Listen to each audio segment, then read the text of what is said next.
बात उस मामले की करते हैं जो मौजूदा वक्त में अगर इसको डिस्कस ना किया जाए तो शायद अपने आप में एक बड़ी नाइंसाफ़ी होगी। उन इलाकों की बात जहां पर जानो माल का नुकसान काफ़ी ज़्यादा हुआ, वो इलाके जहां सरहद पार से शेलिंग हुई 7 मई 2025 से 10 मई 2025 के दरमियान इन इलाकों के अंदर 20 से ज़्यादा जाने गई आम शहरियों की और मुतासरा इलाकों में राजौरी पुंछ भी सरफहरिस्त थे। टंगधार, उड़ी, करना, कुपवाड़ा, मत्सिल और आसपास के इलाके भी जहां सरहद पार से जब शदीद किस्म की बमबारी हुई तो लोगों ने नुकसान उठाया। इन सब के बीच में एक वाहिद आसरा जो लोगों के पास था वो था ज़ेरे ज़मीन बंकरों का, अंडरग्राउंड बंकर, जिनमें कम्युनिटी और इंडिविजुअल बंकर्स शामिल थे जो मौजूदा वक्त में कुछ बने हैं और नए मंसूबे के तहत सरकार ने बनाने का भी ऐलान किया है।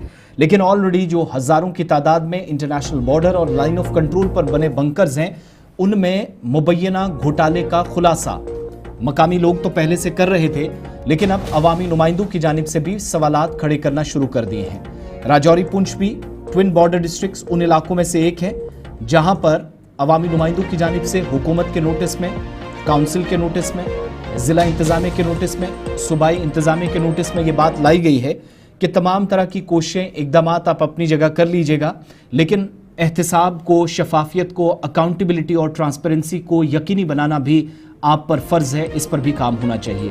अब हमारी जानकारी के मुताबिक पुंछ में मुबैना घोटाले में जब अवामी नुमाइंदों की जानिब से बार बार इस मसले को उठाया गया, प्रेशराइज किया गया, और ये ताज़ा तस्वीरें हैं जहां मकामी लोग अब बता रहे हैं, ये आज सुबह की तस्वीरें जो हमारी टीम सरहदी बेल्ट के अंदर पहुंची, मुसलसल हमारी रिसर्च भी इस पर चल रही है कि कहाँ कहाँ इंडिविजुअल और कम्युनिटी बंकर्स बने, क्या ये सर्वे के मुताबिक थे, और जितना उस वक्त पैसा खर्चा गया क्या उसका फ़ायदा आसपास रहने वाले लोगों को मिला। इंडिविजुअल बंकर जहां पर किसी दो या एक फैमिली भी हमने मुश्किल वक्त में एडजस्ट करते देखा, और कम्युनिटी बंकर जहां पर पूरा मोहल्ला इनमें आ जाता था, लेकिन ये अंदर की हालात हैं, ये लाइन ऑफ कंट्रोल के बिल्कुल आप चंद मीटर की दूरी पर सरहदी इलाकों में जो बंकर्स बनाए गए थे उनकी हालत है। अब ये तो एक पहलू इसका कि लोग यहाँ पर रह नहीं सके, लोगों ने जैसे तैसे करके या तो गाँव छोड़ा या अपनी जान किसी भी तरीके से बचाए। दूसरी तस्वीर यह है इन्हीं इलाकों की कि सरकारी खजाने से करोड़ों रुपए निकाले गए। साल 2017 के बाद एक पायलट प्रोजेक्ट का भी आगाज हुआ। सांबा, कठुआ, हीरानगर से इंटीरियर बेल्ट से शुरुआत हुई इस पायलट प्रोजेक्ट की। राजौरी पुंछ तक ये बंकर बनाने की तैयारी हुई और बंकर्स बनाए भी गए। कई एक जगहों पर आधा अधूरा काम, कुछ एक जगहों पर बंकर्स बनाए गए, लेकिन जब जरूरत इन बंकरों की थी तो काबिल रिहाइश हैं या नहीं, ये फैसला आपने भी इन तस्वीरों को देखकर करना है। और ये मसला क्यों इस वक्त उठाया गया, क्योंकि 20 से ज़्यादा लोगों की जानें गुज़श्ता 1.5 महीने के दौरान लाइन ऑफ कंट्रोल के आसपास गई हैं। फिर फौजी एहलकारों और बाकी लोगों को आप साइड रखेगा, लेकिन ओवरऑल सिचुएशन यह है कि मुबैना घोटाला जिसकी तस्दीक मकामी लोग कर रहे थे, अब अवामी नुमाइंदों ने भी इस पर आवाज़ बुलंद करना शुरू कर दी है। इसलिए हमने आज मुनासिब समझा कि ज़रा इस टॉपिक पर डिस्कस हो और एहतिसाब, शफाफियत या जो वो ट्रांसपेरेंसी वाली बात होती है वो महज कागज़ों तक ही सीमित ना रहे, उस पर भी ज़रा बात की जाए। दो खास मेहमान हमारे साथ इस वक्त मॉर्निंग शो में ज्वाइन कर रहे हैं। रियाज नाज साहब हैं, डीडीसी मेंबर हैं पुंछ लोरन से। आपका बहुत बहुत शुक्रिया बराह रास्त हमारे साथ ज्वाइन करने के लिए। खुशामदीद प्रोग्राम सलाम जेके में कहेंगे आपको। हमारे साथ इस वक्त पुंछ से ही चौधरी शाहनवाज साहब ज्वाइन कर रहे हैं, डीडीसी मेंबर हैं, कांग्रेस के सीनियर लीडर हैं। आपका भी बहुत बहुत शुक्रिया, दोनों को खुशामदीद इस प्रोग्राम में कहेंगे। रियाज नाज साहब, मैं शुरुआत आप ही से करूंगा। 2 रोज़ कबल काउंसिल का भी इजलास हुआ, वहाँ पर भी बाकी महकमों की कारकर्दगी पर, परफॉर्मेंस पर भी सवालात उठे, लेकिन असल और जो बुनियादी मसला था जिस पर आखिर में जाकर हमें पता चला कि तमाम लोग मुत्तफ़िक़ा तौर पर ये चाहते हैं कि इन्वेस्टिगेशन थोड़ा और आगे जाए और उन लोगों को भी कटघरे में खड़ा किया जाए जिनने माजी में गलतियाँ की हैं। क्या वाकई में ज़िले के अंदर आप इस बात की तस्दीक कर पा रहे हैं कि बंकरों की तामीर में जो पैसा पूरा लगना चाहिए था वो नहीं लगा, घोटाला हुआ और अब इन्वेस्टिगेशन ऑफिशियली इसकी शुरू हुई हो? भाई, जहां तक बंकरों का ताल्लुक है तो मैं आपको ये बता दूं जी कि 19-20 जो साल था उसमें हमारे यहाँ पे 435 बंकर जो हैं वो सिर्फ पुंछ के लिए आए थे जी। उनमें उस वक्त उन बंकर्स की तामीर भी जो है वो शुरू हुई थी, बंकर्स बने भी, मगर बहुत सारे बंकर्स जो दूर दराज के इलाकों में बने, बंकर्स तो बने लेकिन उनका जो मटेरियल था वो और वो बंकर्स जिस पैरामीटर्स के हिसाब से बनने चाहिए थे, उन पैरामीटर्स के पे वो बंकर्सों की वहां पे तामीर जो है वो नहीं हुई है।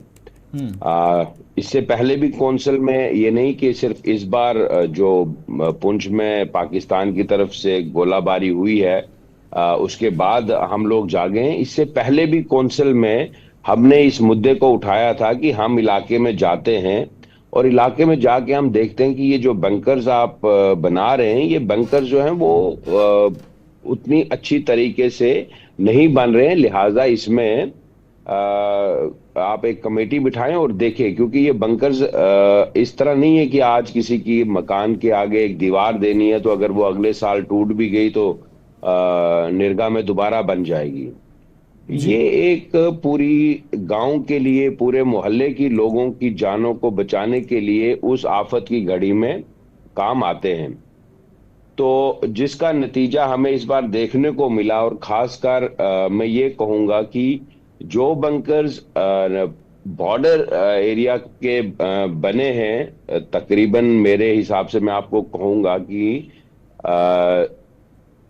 150 के करीब जो बंकर्स हैं, जो बिल्कुल वैसे ही बने हैं जिस तरह उनको बनना चाहिए था, चाहे वो कम्युनिटी बैंकर्स हो चाहे वो पर्सनल बैंकर्स हो। लेकिन उसके बाद जितने भी बंकर्स बने हैं, वो बंकर, सबसे पहली चीज तो यह कि बंकर को हमेशा जमीन के नीचे होना चाहिए था और वो कमरों की तरह जमीन के ऊपर है, और वो बन भी गए अगर वहां पे। अच्छा तो मैं जी, कह रहा हूं कि रियाज अगर भाई आप साहब, बड़ा अपने इंपॉर्टेंट हाथों सवाल से यहाँ पर ये है कि जब ये सारी डेवलपमेंट हो रही थी, एक सेंट्रल स्कीम के तहत ये सारे बंकर्स बन रहे थे, तो जब एग्जीक्यूटिव एजेंसियां जो थी, जो ये तामीराती काम को सरंजाम दे रही थी, क्या एज ए इलेक्टेड रिप्रेजेंटेटिव के हैसियत से आप लोगों के साथ वो शेयर किया गया प्रपोजल कि भैया ये बंकर ऐसे ऐसे बनेंगे, ये क्लासिफिकेशन होगी मटेरियल की जो यहाँ पर लगेगी, और फिर जब ये हैंड ओवर टेक ओवर हुए तो क्या उस वक्त उन पैरामीटर्स को नहीं चेक किया गया कि क्या ये एज पर नॉर्म्स बने हैं या नहीं? नहीं, ये बंकर्स की जो अलॉटमेंट है और जो बंकर्स बनना शुरू हुए हैं, ये कौंसिल के एग्जिस्ट होने से पहले के हैं जी। जब ये कौंसिल बनी है, हाँ, जब ये कौंसिल बनी है तो ये बंकर्स उस टाइम अपने लास्ट फेज में थे जी। ये उस टाइम अपने तामीर के लास्ट फेज में चल रहे थे, और वहां हम जी। देखते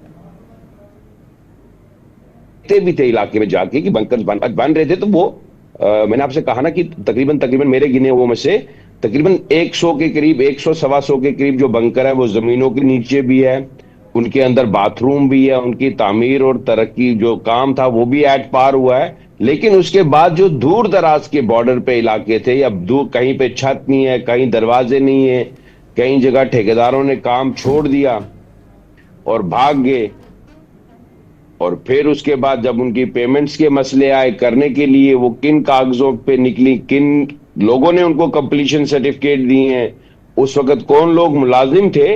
तो खैर वो ऐसा तो नहीं है कि वो अगर आप इंक्वायरी इनिशिएट करना चाहें और आप किसी की रिस्पॉन्सिबिलिटी हेल्ड करना चाहें और वो रिस्पॉन्सिबिलिटी हेड ना हो, क्योंकि हर टाइम हर दौर के ऑफिसर्स की लिस्ट वही होता है कि उस वक्त वहां पे कौन कौन लोग हैं जिन लोगों ने यहाँ पे ये बंकर्स बनाए। और बंकर्स का ये हाल है कि पीडब्ल्यूडी पर ज्यादा सवाल उठे, जो पिछले दिनों भी हमने देखा, बहुत लोगों ने इसको डिस्कस किया। क्या रोल था पीडब्ल्यूडी का ओवरऑल कंस्ट्रक्शन बंकर्स में? इसमें सिर्फ पीडब्ल्यूडी एजेंसी नहीं थी, इसमें आरडीडी भी एजेंसी थी जी। ये पंचायत के में भी थे और आरएंडबी के दोनों, ये एग्जीक्यूटिंग एजेंसीज ये दोनों थी। ठीक है चौधरी शाहनवाज साहब, बहुत शुक्रिया ज्वाइन करने के लिए। क्या मुशाहिदा आप ग्राउंड पर इस वक्त कर पाए हैं, खासतौर से चूंकि आप भी उस मुतासरा जिले से हैं जहां सबसे ज्यादा 1 दर्जन से ज्यादा लोगों की मौत हुई, जिनमें बच्चे भी शामिल थे। लेकिन जहां तक बंकर्स की बात है, हमारी जानकारी के मुताबिक, हमारी रिसर्च के मुताबिक, टेक्निकली भी एक गलती ये हुई कि जिन इलाकों में सर्वे हुए जहां बंकर्स बनने चाहिए थे, एग्जैक्टली उन एरियाज में बंकर्स नहीं बने। एक तो जरा इस बात को भी दुरुस्त कर दीजिएगा, और तहकीकाती अमल अगर आगे बढ़ता है तो वो जो शफाफियत और वो जो एहतसाब या अकाउंटेबिलिटी की हम बात करते हैं, कोई ऐसी गुंजाइश है कहीं उन लोगों को सजा भी मिलेगी जिन्होंने सरकारी खजाने को नुकसान पहुंचाया? बहुत शुक्रिया आसिफ साहब। देखिए, ये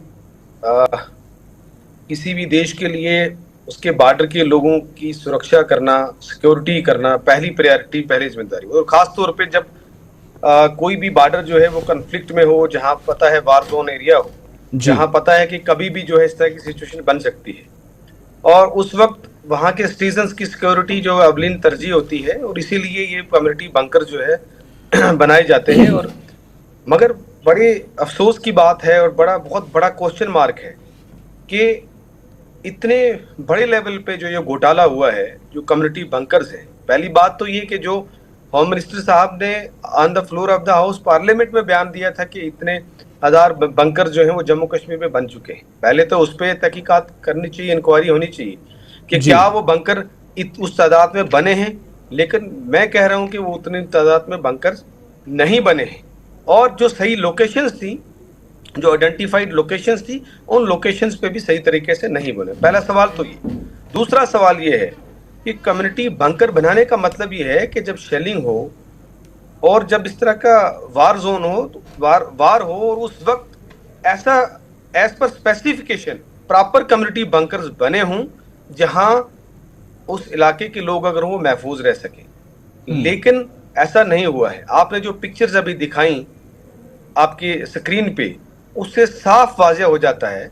और इसके अलावा भी अगर जब इंक्वायरी होगी तो पता चलेगा कि बहुत बड़ा ब्लेंडर हुआ है। वो कम्युनिटी बंकर्स तो नॉर्मल जो कमरे हैं उनसे भी बदतर है।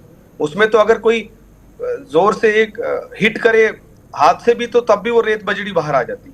तो कहाँ वो जो है शेलिंग को जो है वो झेल पाएंगे वो कम्युनिटी बंकर। तो एज पर स्पेसिफिकेशन जिस तरह बंकर बनना चाहिए वो नहीं बना है। अच्छा शाहनवाज साहब, एक बात जो काउंसिल में परसों उठी भी और मुतालबात के दौरान ये बात भी कही गई, जो एजेंसीज इन्वॉल्व हैं जी, उन एजेंसीज ने घोटाला किया है। जाहिर सी बात है करप्शन हुई है।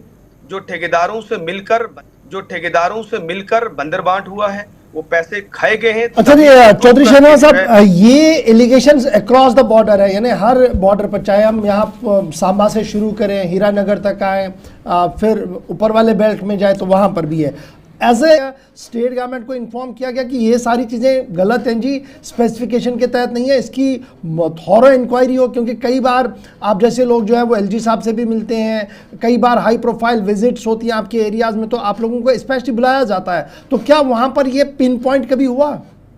गौर साहब देखिए, इससे पहले तो नॉर्मल पिन पॉइंट होता रहा है। जैसे हमारे कोलीग ने भी बताया, जैसे हमने कौंसिल की मीटिंग्स में कई बार इसका जिक्र हुआ। लेकिन जब तक मुसीबत सर पे नहीं पड़ती तब तक जो है अलार्मिंग सिचुएशन ना हो, तब तक आदमी जो है उसकी ज्यादा फिक्र नहीं करता है। अब जो अभी पाकिस्तान की तरफ से शेलिंग हुई और 20 के आसपास रजौरी पुंछ में मौतें हो गई, उसके बाद ये सबको एहसास हुआ कि ये हमारी जिंदगी बचाने के लिए बंकर कितनी जरूरी चीज है।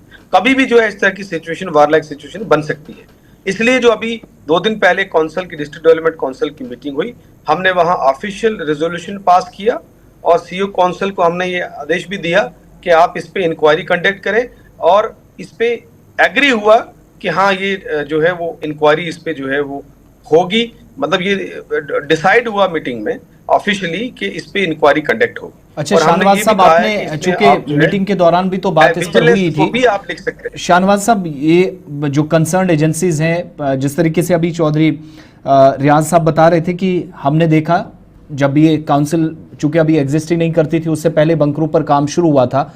आज के वक्त में जब आप डॉक्यूमेंटेशन के पूरे प्रोसेस को देखते हैं, क्या कहीं पर वो दस्तावेजात मौजूद हैं? और अगर आप मांगते हैं तो इस पर ऑफिशियल टेक क्या है, कोई जवाब मिलता है? अगर आज पूछा जाए कि कितना पैसा आया था, कहां पर लगाया, उसका कोई कागज कहीं पर है?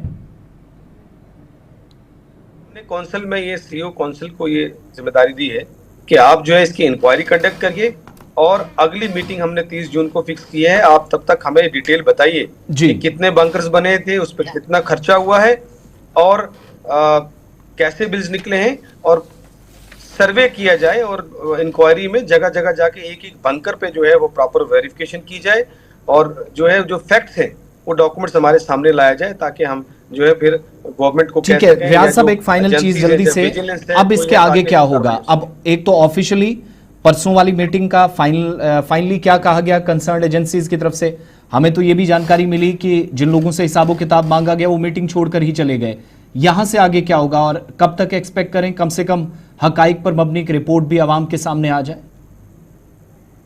नहीं, बिल्कुल हमने कहा है कि एक हफ्ते के के बारे अंदर में अंदर जो आपसे है इसकी इंक्वायरी कमेटी कंस्टिट्यूट की जाए और जी, रियाज इंक्वायरी के बेस पे रियाज साहब कंक्लूड कर दीजिएगा अभी जी।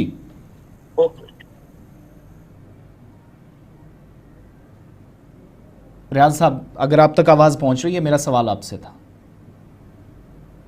जी जी हाँ, मेरी आवाज आ रही है? जी जी रियाज साहब, मेरा सवाल था कि जल्दी से बता दीजिएगा, वक्त कम है, कि कब तक एक्सपेक्ट करें हम?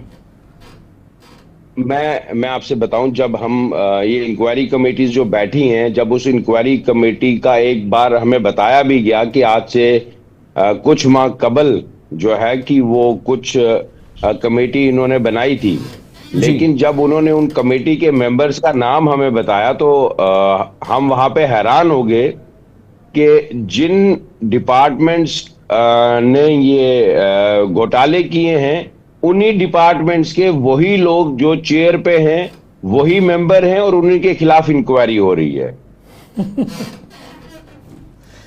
ये बड़ी बात आपने ये बताई। ऑन रिकॉर्ड डॉक्यूमेंट जो परसों, हाँ ये मैं बता रहा हूं आपको कि मेरे खिलाफ इंक्वायरी हो रही है। फॉर एग्जाम्पल तो शाहनवाज साहब को बोला है कि आप इसके एक कलीग हो, आप मेंबर हो, आप ही रियाज की इंक्वायरी करो कि इसने क्या घोटाला किया है। यानी आप ही जज हैं, आप ही मुंसिफ है और आप ही सब कुछ है जनाब। ये बड़ा सब कुछ हम ही है, तो कागज भी हम है और स्याही भी हम है। तो अब आगे होगा क्या जब इस तरीके का माहौल हो? तो फिर ये इंक्वायरी तो चलेगी नहीं, ये तो पता ही नहीं लगेगा कि आखिर मेन कल्प्रिट कौन था, मेन आदमी कौन था जो इतनी इंसानों के जिंदगियों के साथ खेल चुका है। आज तक कोई कल्प्रिट पकड़ा गया?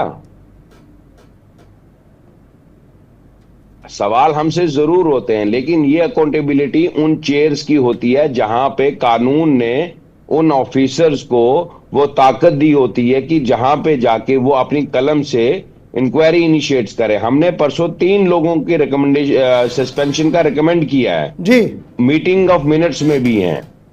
लेकिन मसला ये है इस आज की तारीख में, मैं आपको बताऊं कि सिस्टम को, जितना हमारा ब्यूरोक्रेसी वाला सिस्टम है, इनको सिर्फ एक दिन डर लगता है जिस दिन कौंसिल की मीटिंग होती है। वो उमर अब्दुल्ला साहब भी थोड़ी देर पहले कह रहे थे, शाहनवाज साहब आप पर भी बड़ी जिम्मेदारी फिर हो जाती है ना, क्योंकि आप भी डायरेक्टली गवर्नमेंट का हिस्सा है, अपने लेवल पर जो आपको पार्ट प्ले करना है, वहां से क्या हम एक्सपेक्ट करें? नहीं, बिल्कुल हम लिखेंगे और पार्टी की तरफ से भी चीफ मिनिस्टर साहब को लिखा जाएगा कि इस पे जो है विजिलेंस इंक्वायरी होनी चाहिए और उसके बाद जो है जो फैक्ट्स हैं वो देश के सामने, प्रदेश के लोगों के सामने आने चाहिए और इस पे सख्त से सख्त कार्रवाई होनी चाहिए। ये जिम्मेदारी है उनकी और ये उनको करना चाहिए। रियाज नाज साहब, चौधरी शाहनवाज साहब, बहुत बहुत शुक्रिया आप दोनों का। बड़ा इंपॉर्टेंट है इसमें, मेरे ख्याल से एक एलजी साहब ने इंटरवेन करना पड़ेगा, क्योंकि डायरेक्टली इन्वेस्टिगेशन पार्ट है या इंक्वायरी वाला पार्ट है या विजिलेंस वाला पार्ट है, that pertains to lieutenant governor's office.